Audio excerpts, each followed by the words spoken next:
दिनेश औलख जी, speed records. महाराज जी, आपके चरणों में कोटि कोटि प्रणाम। महाराज जी, ऐसा क्यों होता है जो साथ में रहते हैं, जिन्हें हम दोस्त कहते हैं, वो इतनी ईर्ष्या रखते हैं, इतनी ईर्ष्या क्यों करते हैं? अज्ञान में वो ईर्ष्या ही केवल नहीं है, अज्ञान की वृत्ति सबसे बड़ी ये होती है कि मैं सबसे बड़ा बन जाऊं, मेरा सम्मान होना चाहिए, मैं। अब वो जहां आप भले प्यार करें उनको, लेकिन उनको लग रहा है मेरे से आगे बढ़ा जा रहा है। मत्सरती, मत्सरत माने मत्सरता। अब वो आपके साथ खाएगा, पिएगा, बैठेगा, हंसेगा, लेकिन वो आपकी कमजोरी ढूंढेगा। यह है कपटी संसार का स्वरूप। जब तक अध्यात्म में प्रवेश नहीं पाया जाता, तब तक बड़े बड़ों का यही स्वरूप होता है। संसार में पाए जान जगत में सब जन, कपटी कुटिल कलयुगी टंच। आप तो संसार में है ना, हम परमार्थ की बात तुम्हें बताते। परमार्थ की एक बहुत बड़ा आश्रम, बहुत महिमा, और वो महाराज जी ऐसे थे, उनको होश ही नहीं रहता था शरीर का, ऐसी ऊंची स्थिति थी। मान लो गंगा स्नान किया, अब किसी ने वस्त्र पहना दिया तो पहन लिया, नहीं तो होश ही नहीं, मतलब डुबकी लगाए ऐसे चल दी, मतलब भगवदानंद में ऐसे महापुरुष। तो एक टीचर पढ़ाते थे, उन्होंने वैभव देखा, बुद्धि लगाई कि यहाँ तो कुछ लिमिट पैसा मिलता है, अगर महाराज के चेला बन जाए तो। अब ऐसे संतों के पास तो सब रिद्धियाँ सिद्धियाँ अपने आप भागने लगती हैं, हमारा पैसा घूमता है, हमारा सुख सामग्री घूमती। बन गए। जब उन्होंने देखा कि हमसे पहले बने हुए शिष्य हैं, अगर ये पधारे तो अधिकार उनको मिलेगा, तो उन्होंने कुछ लोगों को अनुकूल करके वो सब जो लिखा पढ़ी वाले कार्यक्रम होते हैं वो करके, फिर वो मास्टर थे। अब सोचा गुरुजी पधारे पता नहीं कब, तो उनके जो एक संध्या के समय वो लेते थे तो उसमें जहर मिला दिया, और नारियल का खप्पर होता था, तो खप्पर में वैसे घोरा, ऐसे देखा तो कहा बेटा, वो तो घबरा गए कि यार गुरुजी जान गए, तो सिद्ध पुरुष थे। ओ पूरा पी गए। और ये गुरुजी ने बोले नहीं बेटा, ये कुछ नहीं कर पाएगा। 7 दिन तक एक आसन, तो सिद्ध महापुरुष। 8वें दिन कहा कि देखो तुम्हारे विष का प्रभाव 24 घंटे में चढ़ जाना चाहिए, 7 दिन नहीं चढ़ा, अब हमारा समय आ गया है। अब हम जे ही उन्होंने पूरा शरीर काला हो गया, शरीर छूट गया। अब इतने बड़े अपराध में किसी की हिम्मत नहीं हुई कि वो षड्यंत्र पूरा करे, कागजात। अब उनके शरीर में पूरा गलित कुष्ठ हो गया कुछ ही दिनों में, और चिल्ला चिल्ला कर सबसे कहते थे गुरु को जहर दिया, उसका फल भोगना पड़ रहा है। अपने आप चिल्ला चिल्ला के कहते थे। तो देखो, संपत्ति पर, मान पर, पद पर नजर है, तो ऐसे निर्मल महापुरुष को जहर दे दिया। फिर संसार में तो और ही गिरी हुई बात है। परमार्थ में जितने बड़े महापुरुष जिनके दर्शन से भगवत प्राप्ति हो जाए, ऐसे संत का सानिध्य प्राप्त करके भी दृष्टि कितनी नीची रही कि ऐसे परम गुरुदेव पूज्य भगवान स्वरूप उनको जहर दे दिया। भाई, ये संसार कपटपूर्ण है। अगर इसमें मानो कि तुम्हारा कोई साथ देगा, तो मुझे लगता है भगवान ही साथ दे सकते हैं। मान लो ये आपके बगल में बैठे हैं, भगवान इनके हृदय में बैठकर आपका साथ दे रहे हैं, ये धोखा नहीं कर सकते। भगवान जिसकी बुद्धि में बैठकर तुम्हारा साथ दिलाएंगे, वही बकाया अपनी बुद्धि से जो कोई, तो फिर वो नीचा ही दिखाने की सोचेगा कि यही अपने लोग तो हर बात पर, हमारे लोगों की जैसे बुद्धि होती है ना, वो एक खोज बुद्धि होती है। आप कुछ भी बोलो वो उसमें घुसेगी, उसके अंत तक पहुंचेगी।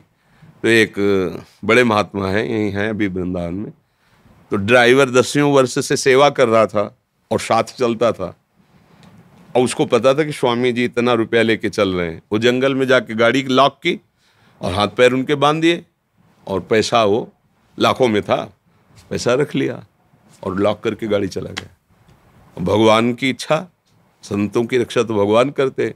उधर से थोड़ी देर में कोई निकला, तो ऐसे शीशा ठोक रहे थे, जो भी हाथ जैसे भी हो, तो नज़दीक गया, देखा कि सन्यासी, तो शीशा तोड़ा, फिर किसी तरह उनको निकाला, हाथ खोले, मुंह की पट्टी खोली, फिर पूछा ऐसा, तब उन्होंने बताया, फिर वो ड्राइवर पकड़ा गया। ड्राइवर है, संत सेवा में है, पता चला तो अर्थ ने बुद्धि इतनी बिगाड़ दी कि ये भी नहीं सोचा महात्मा मरेगा तो हमारी दुर्दशा हो जाएगी, ब्रह्महत्या का पाप लगेगा एक संत का। कुछ चंद लाख रुपए कितना तुम्हें सुखी कर सकते, ये संसार, जब हम किसी को चाहे जितना प्यार दें और उसकी बुद्धि हमारे धन पर, मान पर, यश पर, प्रतिष्ठा पे है तो धोखा हो सकता है। इसलिए हमें धोखे से बचाने वाला एक है गोविंद, एक है कृष्ण, एक है भगवान। इसलिए भगवान का आश्रय लो तो वो किसी में बैठ जाएंगे, क्योंकि सब जगह है ना। वो तुम्हारे लिए प्राण दे देगा लेकिन तुम्हारा बाल भी बांका नहीं होने देगा। ऐसा ऐसा देखा जाता है। आगे छाती जान रहे गोली आ रही पर आगे साहब को बचा लिया। वो कौन है? केवल भगवान ही है। और अगर बुद्धि बदल गई तो आप ये अपने भारत का उदाहरण देख लीजिए। अंग सेवी ने ही अंग छेदन कर दिया, पूर्व देख दी। तो हमारा रक्षक केवल भगवान है, वो किसी भी रूप में हमारी रक्षा करेगा, ऐसा दृढ़ भरोसा रखना चाहिए। भगवान का दृढ़ भरोसा है तो कोई बाल बांका नहीं कर सकता। हम बचपन में जिस आश्रम में थे एक, तो वहीं के पास के गांव में एक नया प्रधान बना। तो गांव में थोड़ा और छोटी मानसिकता होती है, तो प्रधान में पूर्व प्रधान और नए प्रधान वो द्वेष हो गया ना। तो जो नया प्रधान हुआ था उसके राइफल थी और जो पुराना प्रधान था उसके दुनाल थी। संयोग वशात सामने से नया प्रधान आ रहा था, इधर से पुराना प्रधान, पीछे आदमी बैठे थे। वो मोटरसाइकिल से थे और ये जीप से थे, पुराने वाले। मार दुनाल से वो टिक टिक हुई, चली नहीं थे, लेकिन उनकी मोटरसाइकिल नजदीक आ गई और वो उतरे। उनका प्रधान जी जो नए प्रधान बने थे, बस करो, हमारी राइफल है। और ऊपर छोटा आके दिखाया, बोले ये खाली नहीं जाएगी, बस करो, आप जाओ, ये द्वेष मत रखो। बहुत वो पश्चाताप किए और जब अपने घर गए उसी दुलाल से तो छूट गए। भगवान बचाए थे ना, यही लगी। और वो बुद्धिमान थे, भगवान के आश्रित थे, वो भी कर सकते। उन्होंने अपने को भी बचाया और उनके, वो उस दिन से द्वेष करना बंद कर दिया उनसे कि भगवान का भजन करता है और ठीक से चलता है। बड़ा अमल, इसी को पुलिस केस बना देते या वो स्वयं मार सकते थे कि अपने बचाव पक्ष में हमने गोली मारी उदार। लेकिन बुद्धिमानी यही, अपने को बचाओ और भगवान के भरोसे रहो, कोई बाल बांका नहीं कर सकेगा। इसीलिए सबसे कहते नाम जप करो, भगवान का आश्रय ले लो। ये धन, ये संपत्ति, ये तुम्हारी रक्षा नहीं कर पाएगा और भगवान जब रक्षा करेंगे। महाभारत का युद्ध हुआ, 18 अक्षौणी सेना थी।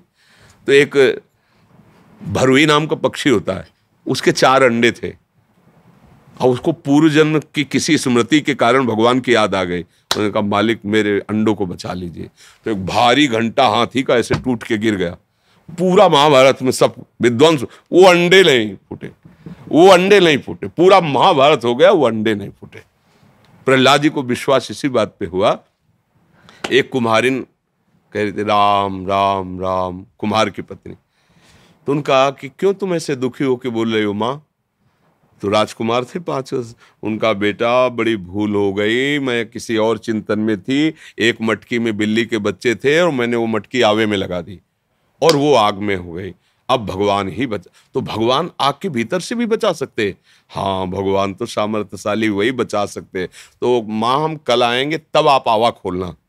ऐसा खोला, जो ही आवा खोला तो ऊपर की सब मटकी पक गई थी, लेकिन बीच वाली में आंच भी नहीं लगी थी। जो ही हटाई तो मेव मेव करके बच्चे जो है ना, बस प्रहलाद जी को दृढ़ भरोसा हो गया कि भगवान ऐसे भी बचा सकते हैं। फिर वो भय खत्म कर दिए हिरण्यकश्यप से। पूरा चरित्र उनका है। हमें भगवान का भरोसा होना चाहिए, दृढ़ भरोसा। कोई कुछ नहीं बिगाड़ सकता, बाल बांका भी नहीं कर सकता। दिन प्रतिदिन हमारी सुरक्षा, उन्नति, विश्वास, आनंद ये बढ़ेगा, क्योंकि सर्वलोक महेश्वर हैं। धर्म से चले, गंदे आचरण न करे, भगवान का भरोसा रखे तो कोई नहीं बिगाड़ सकता, पक्की बात है। अब हाँ, यदि हमारा समय आ गया है तो बात अलग है, वो तो जाना ही है एक न एक दिन, इसका नाम मृत्यु। बका कोई नष्ट नहीं कर सकता कि कोई अपने बुद्धि बल से तुम्हें दबा सके, ऐसा पैदा ही नहीं हुआ। केवल भगवान का भरोसा, केवल भगवान का, अन्य भरोसे नहीं। अन्य भरोसे में तो धोखा हो जाएगा, भगवान का भरोसा है। एक स्पीड रिकॉर्ड कंपनी है, म्यूजिक कंपनी है, आप उसके डायरेक्टर हैं। काफ़ी समय से गाने को रिलीज़ करते हैं, मतलब काफ़ी पंजाब और ये पूरे इंडिया में आपका काफ़ी वो है। आपके सत्संग आदि सुनते हैं हमारे जी। बहुत ये आनंद आता है उसका। हमारे पंजाब में सिख भाईचारों में बड़े लोगों ने फ़ोन किया, जब मैंने फ़ोटो डाली, गुरु जी के दर्शन जरूर करके आना। माला से श्री जी की प्रसादी संभाल के रखिएगा।